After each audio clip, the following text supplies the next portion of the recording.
तो आज हमारे पास एक एक बहुत ही छोटा सा लेकिन कह सकते हैं बहुत दमदार लेख है। इसका टाइटल है आंतरिक इच्छा शक्ति की संरचना। क्या बात है। और इसकी पहली लाइन ही मतलब एक बहुत बड़ा दावा करती है। अच्छा। लाइन है, अगर जिंदगी बदलनी है तो ये 30 सेकंड ध्यान से सुनो। वाह, ये तो सीधा ध्यान खींचने वाली बात है। बिल्कुल। तो आज हम इसी दावे की पड़ताल करने वाले हैं। क्या सच में जिंदगी बदलने का राज इतनी छोटी सी बात में छिपा हो सकता है? हाँ, और ये 30 सेकंड वाली बात मुझे लगता है सिर्फ एक हुक नहीं है। ये असल में हमारे दिमाग के काम करने के तरीके को समझती है। आज की दुनिया में जहाँ ध्यान 100 जगह बटा हुआ है, ये कहती है रुको, सब शोर बंद करो और बस इस एक बात पर फोकस करो। सही है। तो हमारा मिशन साफ है, ये समझना कि वो एक बात क्या है और क्या उसमें वाकई इतना दम है। बिल्कुल। तो चलिए इसे खोल कर देखते हैं। पहला मोड़ आता है किस्मत के आइडिया पर। लेख की पहली बड़ी बात है कि लोग कहते हैं किस्मत बदलती है। हाँ, लेकिन सच ये है कि किस्मत नहीं, फैसले बदलते हैं। बिल्कुल। ये तो सीधे सीधे उस सोच को चुनौती है जिसमें शायद हम में से कई लोग बड़े हुए हैं कि सब कुछ पहले से लिखा हुआ है। सही कहा। और ये मतलब एक बहुत बड़ा वैचारिक बदलाव है। मनोविज्ञान में इसे लोकस ऑफ कंट्रोल कहते हैं। Locus of control? हाँ, जिसका एक्सटर्नल लोकस ऑफ कंट्रोल होता है, वो मानता है कि उसकी जिंदगी को बाहरी ताकतें जैसे किस्मत, हालात, दूसरे लोग ये सब कंट्रोल कर रहे हैं। अच्छा। और जिसका इंटरनल लोकस ऑफ कंट्रोल होता है, वो मानता है कि नहीं, जिंदगी की बागडोर उसके अपने हाथ में है। ये पूरा लेख इसी एक विचार की नींव पर बना है कि अपनी बागडोर अपने हाथ में लो। एक मिनट, लेकिन क्या ये सोच थोड़ी ज्यादा सरल नहीं है? कैसे? मेरा मतलब है, ये कहना तो बहुत आसान है कि बस अच्छे फैसले लो, लेकिन क्या किसी का सामाजिक या आर्थिक बैकग्राउंड, उसे मिले मौके, ये सब चीजें मायने नहीं रखती हैं? तो क्या सिर्फ ठान लेना काफी है अगर हालात ही आपके खिलाफ हों? देखिए, ये बहुत जरूरी सवाल है और इसका जवाब सीधा हाँ या नहीं में नहीं है। लेख ये नहीं कह रहा कि बाहरी परिस्थितियों का कोई असर नहीं होता, बिल्कुल होता है। लेकिन ये लेख एजेंसी की बात कर रहा है। एजेंसी यानी ये विश्वास और काबिलियत कि आप दुनिया पर और अपने हालात पर असर डाल सकते हैं। अच्छा। लेख का तर्क ये है कि आपकी एजेंसी का पहला कदम, उसका शुरुआती बिंदु, तब आप अपने हालात के एक मूक दर्शक से निकलकर उसके सक्रिय किरदार बन जाते हैं। सही बात है। हो सकता है आप पूरी कहानी ना बदल पाएं, लेकिन आप अपना किरदार कैसे निभाएंगे ये तो आप तय कर ही सकते हैं। अच्छा, तो मतलब ये है कि फैसले लेना उस शक्ति को इस्तेमाल करने की शुरुआत है जो हमारे पास है। बिल्कुल। भले ही वो शक्ति कितनी भी सीमित क्यों ना हो, हम जो भी कंट्रोल कर सकते हैं उसकी शुरुआत एक फैसले से होती है। आपने सही पकड़ा। ये पीड़ित या विक्टिम वाली मानसिकता को तोड़ता है। जब तक हम किस्मत को दोष देते हैं, हम अपनी शक्ति किसी और को सौंप देते हैं। जिस पल हम जिम्मेदारी अपने फैसले पर डालते हैं, हम वो शक्ति वापस ले लेते हैं। सही है।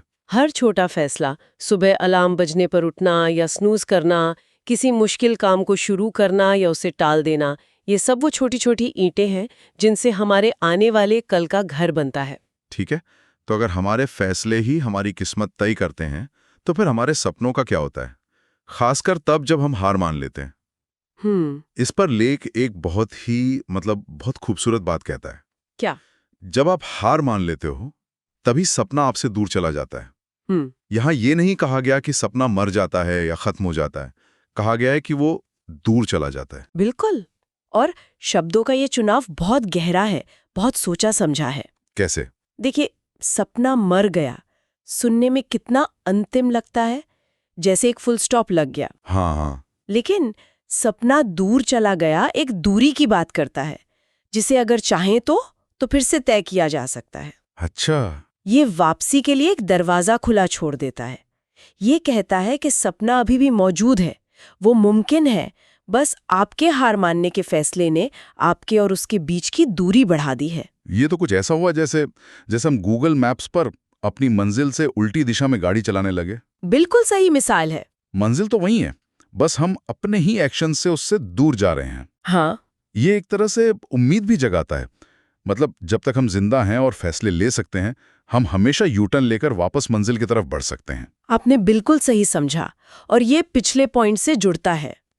शक्ति फिर से उस व्यक्ति के निर्णय में है, सपने की प्रकृति में नहीं। सपना तो बस एक संभावना है, उसे हकीकत बनाने का या उससे दूर जाने का फैसला हमारा है। सही है। ये असफलता नहीं है जो हमें रोकती है, बल्कि कोशिश बंद करने का फैसला हमें रोकता है। अच्छा, अब जो अगला पॉइंट है उसने मुझे सच में सोचने पे मजबूर कर दिया। अब तक हम हारने की बात कर रहे थे, लेकिन लेख कहता है कि जीत असल में कब शुरू होती है, और इसका जवाब वो नहीं है जो हम सोचते हैं। अच्छा। लाइन है, लेकिन जिस दिन आपने ठान लिया अब रुकना नहीं है, उसी दिन से जीत शुरू हो जाती है। ये तो कमाल की बात है। हम तो हमेशा सोचते हैं कि जीत तब मिलती है जब मेडल गले में होता है या लक्ष्य पूरा हो जाता है। और ये लेख जीत का मतलब ही बदल देता है। हाँ। पारंपरिक सोच के हिसाब से जीत एक बाहरी घटना है, एक नतीजा। बिल्कुल। लेकिन इस लेख के मुताबिक जीत एक अंदरूनी स्थिति है, एक मानसिकता है। एक मानसिक। हाँ, ये कहता है कि जीत उस पल में नहीं है जब आप फिनिश लाइन पार करते हैं।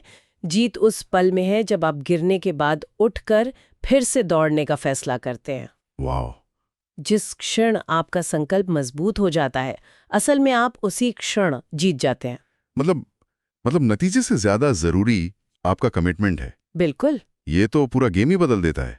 हम अक्सर नतीजे के बारे में इतना ज्यादा सोचते हैं कि हम प्रक्रिया में ही हार मान लेते हैं। सही बात है। लेकिन अगर जीत फैसला लेने में ही है तो हम हर दिन जीत सकते हैं, बस अपने उस फैसले पर टिके रहकर। बिल्कुल। ये मुझे थॉमस एडिसन की वो मशहूर कहानी याद दिलाता है। कौन सी? जब एक रिपोर्टर ने उनसे पूछा, आपको बल्ब बनाने में 10,000 बार फेल होकर कैसा लगा? तो एडिसन ने जवाब दिया, हाँ। मैं फेल नहीं हुआ, मैंने बस 10,000 ऐसे तरीके खोजे जो काम नहीं करते। क्या बात है। उनकी जीत उस आखिरी कामयाब प्रयोग में नहीं थी, उनकी जीत हर नाकामयाब प्रयोग के बाद ये ठान लेने में थी कि अब रुकना नहीं है। हर वो दिन जब उन्होंने हार नहीं मानी, वो एक जीता हुआ दिन था।